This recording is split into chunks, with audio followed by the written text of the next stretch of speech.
What a day for a bike race. The sun is out. Unfortunately though, guns will not be out because it would be way too threatening for my competitors today. No, but it's a little bit chilly still, but what a day. Perfect conditions, blue skies, sun's out, and we are ready to race. So we're back at Preston Park Velodrome, ready to go full gas round in circles again. This is exciting. I'm feeling a lot more relaxed this week after last week. It's a little confidence builder, and the plan of action is, the goal for today's race is firstly not to do anything stupid. You're not Van der Poel. Don't do a spectacular 1 minute effort and then absolutely blow your biscuit. Just try and race without being a numpty. Now that's going to be difficult for me because I'll get a little bit excited when I'm out there racing. And number two, I want to be in the mix at the end and put myself in with a good chance of a good result, of course. But I'm just going to pin it. What are your, as team manager now, self-elected team manager, what are your tips for today? Don't go too early. Don't go too early. I've heard that one from her before. And not to mention, the Rocket's got her bib tights on today. You racing, Rocket? Get the old e-bike out there. Boom, boom, boom, boom, boom, boom. She's going to be racing in the ladies' race today. No, she's not really. That'd be absolutely mega. Imagine that. That'd be the world's greatest vlog. The Rocket races Preston Park Velodrome. But we're going to sign on, and then it's time to give it the berries. We are number 112 this week, and I'm expecting a better pin on from the Rocket. I said to her last week, I want this number skin tight to me for the aerodynamic gains. I come off the course, she goes to me, God, your number was flapping in the wind compared to everyone else's. I was like, you're having a laugh, aren't you? But I am first race off this week, so no one is going around while people are on there like warming up, and I think you can just go on this track whenever you like, as like for training. But there is a little bit of breeze there, isn't there? So it's going to be project keep this big nose out the wind again. We could get the Rocket's bike out, let her do a few laps, show us all how it's done. It's dead flat, I don't think so. Dead flat? No, she's like, it's dead flat. I need a climb. How are you doing back there? Nice and tight? Yeah? Trying. The pre-race meal again, we've got oats and of course the secret stuff, the caffeine, which is going to get me absolute, that is a whopper that the Rocket's made me. I am going to be wired. I'm going to be absolutely Duracell bunnied up, ready to go. But we're here early today. It has been a very quiet drive because the Rocket was not happy to get up at 6:30. Actually, it was 5:50, the alarm went off. 5:50, that's nice. On a Sunday. Dedication to the marriage.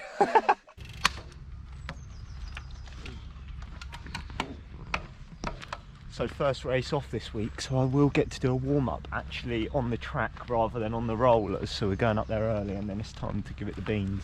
Here we go then, race time. And there was a little bit of a bigger field this week, so probably about 20 of us. And the first lap was neutralised, so I'll just run through the numbers that I hit. So average watts was 268 watts, normalised 307. Our average speed was 40k an hour, about 25 mile an hour. Average heart rate 156 and max heart rate was 176.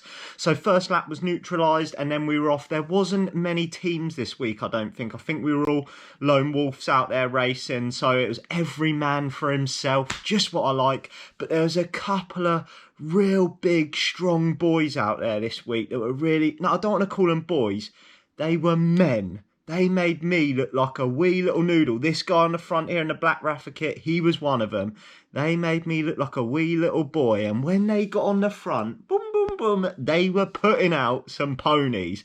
So they were basically stretching it out. Every time you saw one of them go to the front, you were like, here we go. My little noodles are going to have to do some work. And then it would just chill back out. And then one of them would go again, whack it. So there was two of them. One guy was this guy in the black kit here, Rafa kit. And the other guy was from Evo CC. So both of them were just giving it a couple of little whacks, testing the water, stringing it out. You can see he just went through there, the Evo CC guy. He could put out some power. He's in second wheel there. So today I was playing the sensible game. I wanted to get to the finish. Look, here he goes here. Absolute animal he was. And every time he went, I just didn't want to shut it down. I'm not going to lie. But eventually it'd come back together. Then someone else would give it a whack. But they were real powerful.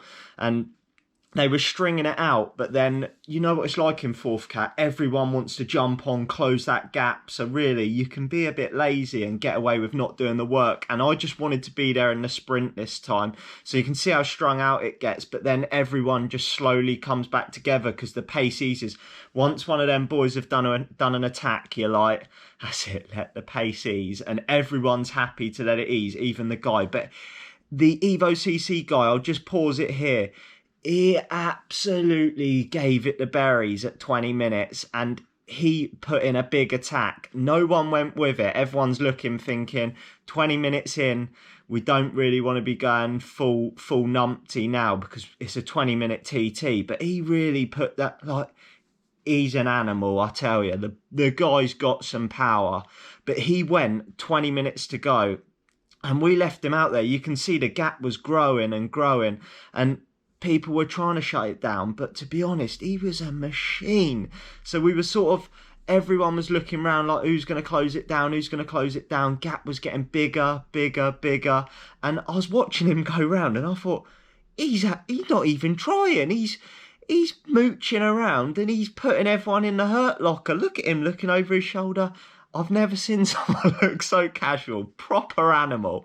But eventually we started to work together, pulled it back. I mean, I'll show face. I think it's just here. You can see us closing the gap on him.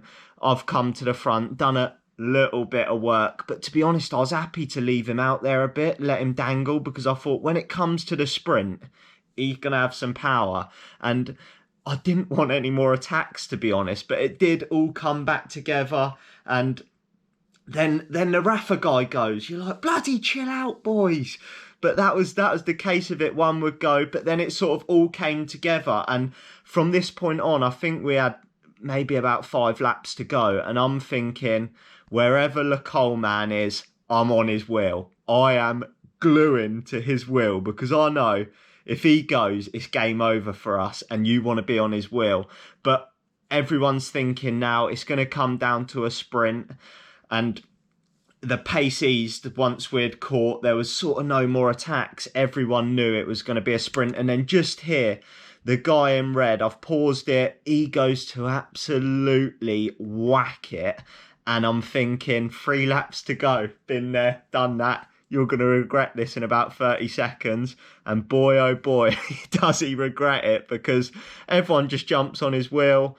And then it eases back off. But with like a lap to go here, I'm sitting in, I'm waiting for the attacks. And then bang, I'm going to pause it here. Down the other side, it got absolutely opened up. One guy led everyone out. He blew his biscuit. And the guy on the front in blue here, he was an absolute animal. Perfect positioning, ripped it out. And it was no-brainer. We were battling for the lower positions here. So I'll pause it again. So guy in blue, he's got the win. He's gone. And now we've got 2 guys and me. Evo CC guy, you know he's going to be a brute. And I'm thinking I'm probably not going to get past him. And you can see there wasn't really a gap for me here. But they literally just opened up enough to let my noodly little frame through.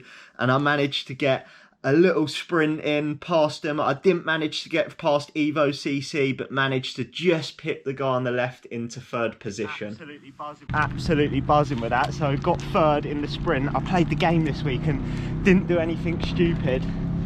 Kept the matches for the sprint. There's some powerful boys out there, but I think that is Project 3rd Cat complete. If I'm right, I think 3rd place gave me enough points to get up into 3rd, so I'm super happy with that. But it does mean that I'm gonna have to go even faster now. The guy that got the win, super good sprint, like absolute monstered it. He got like a proper good lead out. I was just speaking to him after. I'll pop his name on the screen because I didn't catch it, but he got a proper good lead out. And then when he absolutely pulled the pin, I was like, well, I ain't getting that. But 3rd place, pumped. Yeah, the guy that got the win, we were speaking after, and he was like, only got into cycling a year ago. I was like, bloody hell, you doing all right? first, that was his first race as well, I think. So fair play to him. Rocket, what do you think of the performance? Impressed? Much better. Much better. Team manager. Didn't go too early, there you go. Didn't go too early, kept the matches dry. Team manager's well impressed with these little twigs. The sprint wasn't too bad actually. I want like full tilt, but it's quite hard to sprint when you're already going so fast. But I'm absolutely pumped. So I did get a little comment after from someone about watching my contact in that final corner. So I apologise if I did contact anyone, but I'm not being... Snooze you lose. Yeah, no, I'm not being funny, but I'm 67 kilos, like...